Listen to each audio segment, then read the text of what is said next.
Salam Indonesia, salam sejahtera dari Sabang sampai Merauke, dari Medan sampai Pulau Rote. Mantap iman kita, mantap kasih kita, mantap pengharapan kita tentunya menjadi Tuhan dan Juru Selamat kita dan Juru Selamat dunia. Jangan katakan bahwa Yesus Tuhan, jangan katakan pula bahwa Yesus Tuhan selamat. Dialah Tuhan, dialah Juru Selamat. Kalau engkau percaya, engkau akan diselamatkan. Kalau tidak percaya, engkau akan dihukum. Yohanes 3 ayat 36. Dan dalam Yohanes 14 ayat yang ke-6 Yesus sudah berkata, akulah jalan dan kebenaran, hidup, tiada seorang sampai kepada Allah kalau tidak melalui aku. Dan Yohanes 3 kisah 4 ayat 12, dan keselamatan tidak dalam siapapun juga selain dalam Dia Yesus, karena di bawah kolong langit tidak nama lain yang diberikan kepada manusia yang olehnya kita diselamatkan. Haleluya. Dan juga saya mau katakan kepada kita, Yohanes 3 ayat 16, karena begitu besar kasih Allah akan dunia ini sehingga ia mengaruniakan anaknya yang tunggal, supaya setiap orang percaya kepada yang tidak binasa melainkan beroleh hidup.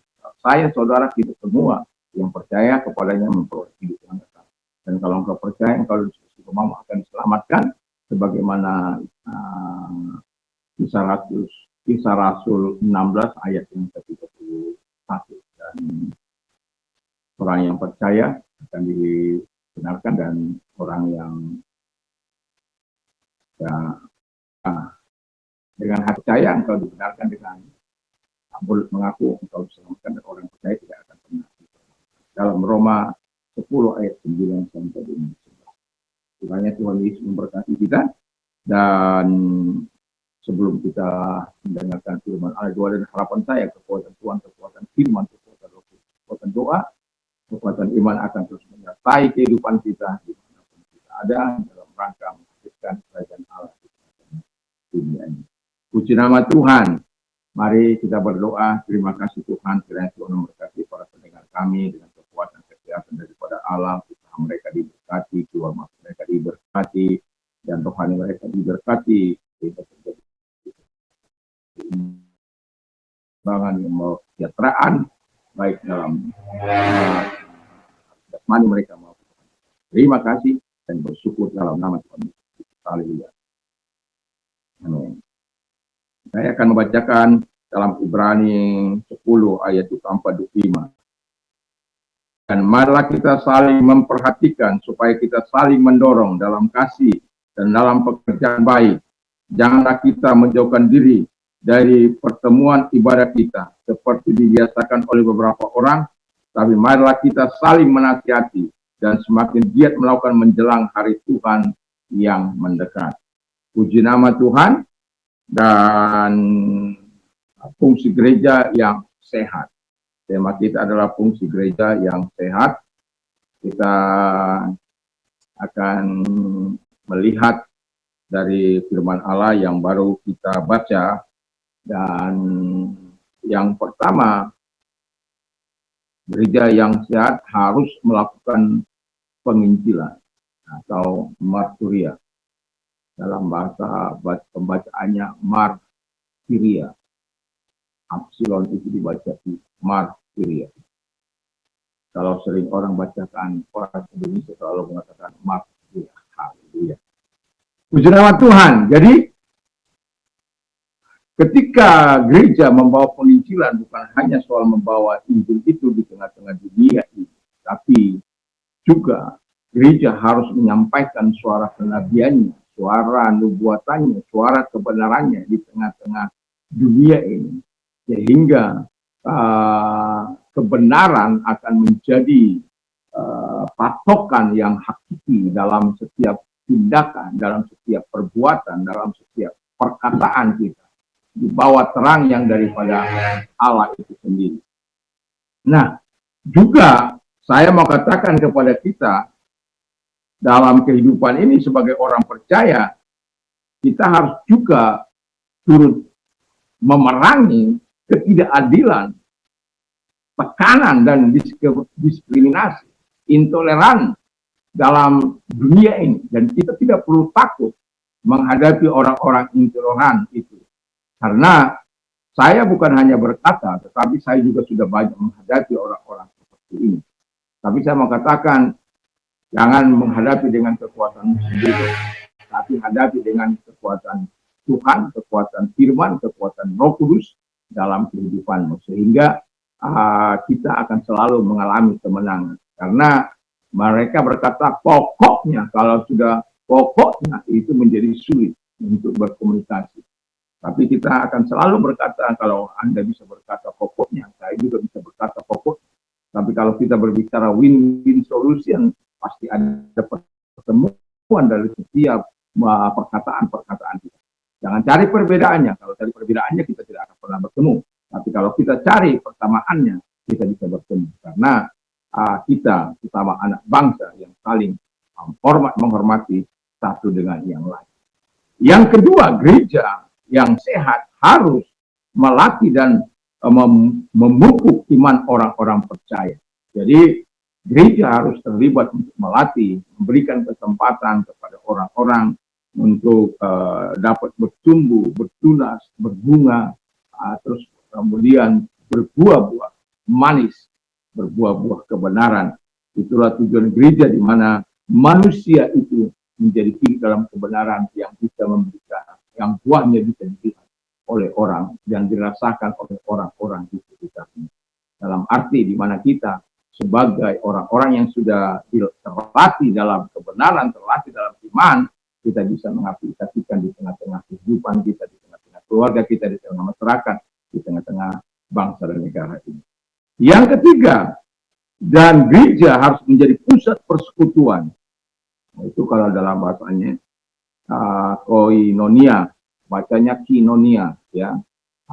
Oi dibaca dalam ini. Saya sedang berbicara soal pronunciation ya, modern Greek, ya, bukan ancient Greek, tapi saya sedang berbicara soal modern Greek.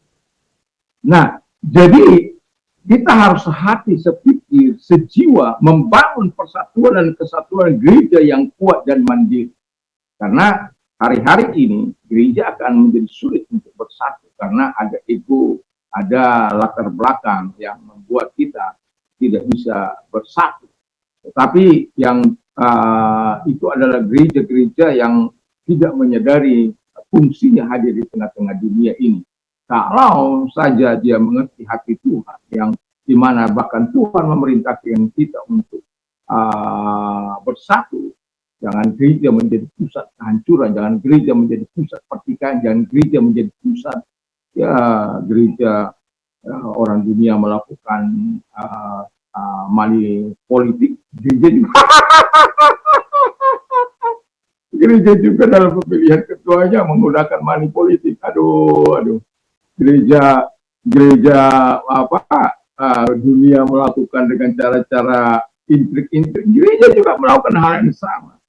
Tidak ada kualitas, tetapi mau, karena ada ya, orang-orang yang bersekongkol. Nggak perlu. Kita harus dapat menjadi terang. Gereja harus dapat menjadi terang. Gereja harus pusat sentral persatuan sebenarnya. Di mana dunia ini harus bercermin kepada gereja. Dunia ini harus mencontoh gereja. Tapi dapatkah gereja hari-hari ini dicontoh? Kita lihat saja. Ada banyak gereja dengan cara-cara yang manipulatif. Tapi kita sebagai orang-orang percaya, mari kita ingat dan sadar. Tugas kita bukan untuk itu. Kalau Anda mau mencari kekuasaan, ya, untuk kekuasaan sesaat, jangan lakukan dengan cara-cara yang tidak benar. Lakukan kalau memang Tuhan menghendaki Anda di situ, Anda akan dilakukan di tempat ini. Tapi kalau Anda melakukan dengan cara-cara, mungkin Anda bisa sampai di situ, tapi itu akan membawa ketidaknyamanan bagi banyak orang. Dan ketika engkau naik di situ, akan ada banyak orang-orang tidak akan mendukung. Karena apa? Naikmu tidak sehat. Jadi kalau naikmu sehat, orang akan mendukung. Dan orang akan mati-matian untuk berjuang bersama. Tapi kalau nggak sehat, itu merusak kita sebagai pemimpin dan merusak orang-orang di sekitar Anda juga yang pada akhirnya tidak sejalan dengan Anda. Anda akan menggunakan kekuasaan untuk, oh, kamu melanggar melanggar ADART. Jangan melihat itu balok di mata saudaramu, apa itu, selumbar di mata saudaramu, tapi balok di matamu tidak engkau lihat. Keluarkan dulu balok di matamu, baru engkau melihat selumbar di mata saudaramu dengan itu. Jadi gereja itu harus menjadi persatuan, ya, menjadi pusat persatuan. Dan yang terakhir adalah gereja harus siap melayani dan memberikan diakonia, memberi dan memberi yang disebut diakonia. Jadi gereja harus, ya, saya memang tidak begitu banyak untuk mengatakan ini, tapi saya mau katakan setiap hari saya berdiakonia. Saya tidak pernah selama 25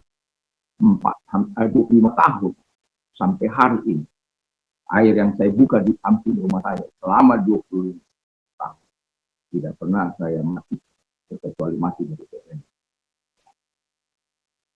PDAM, sorry.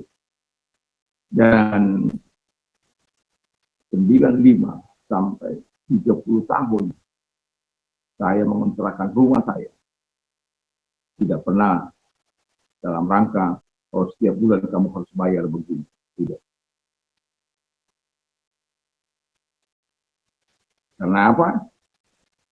Saya mendapatkan berkat dari itu. Mari kita berikan kepada Tuhan kita kemuliaan. Walaupun orang mengatakan kamu bodoh, hasilnya bisa kamu jual ini dan itu. Walaupun bukan saya berkelimpahan, tapi saya merasakan bahwa Tuhan itu adalah Tuhan. Dan apa yang kita lakukan itu akan kita dapat. Kita lakukan yang baik, kita dapat yang baik. Dan ketika kita mendapat yang baik dari Tuhan, jangan lupa untuk melakukan yang baik juga kepada orang-orang yang kita berbuat itu bukan karena hebat kita, tapi karena memang Tuhan memerintahkan kita untuk berbuat baik, supaya firman Allah katakan supaya orang melihat perbuatan-perbuatan yang baik dan memuliakan Bapa.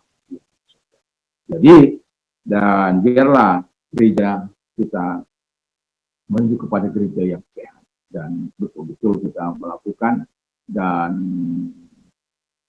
Tuhan Yesus memberkati setiap kita. Mari kita tunduk kepada Tuhan. Terima kasih Bapa di surga, dan biarkan kami sebagai pribadi gereja yang sehat, kami dapat melakukan apa yang kami lakukan. Dan secara institusi juga kami berdoa supaya gereja-gereja yang sehat itu, yang telah mendiri dan mampu, Tuhan, biarkan mereka tidak berkutat hanya di dalam, tetapi mereka juga bisa mencapai. Terima kasih Bapa di surga, kami sungguh bersyukur. Dan kalau engkau sedang sakit apapun sakit penyakitmu, dalam nama Tuhan Yesus, dalam sakit penyakit yang mereka, angkat, arahkan tanganmu dan serahkan semua berdoa dalam nama Yesus. Bagaimana firman-Mu lenyapkan sakit penyakit dan kelemahan, dalam nama Yesus, dalam sakit penyakit mereka bisa keluar, dan setan-setan apapun dalam nama Yesus keluar, hancurkan guna-guna dalam nama Yesus, keluar, hancurkan dengan kuasa. Terima kasih Bapa di surga, dalam nama Tuhan Yesus Kristus.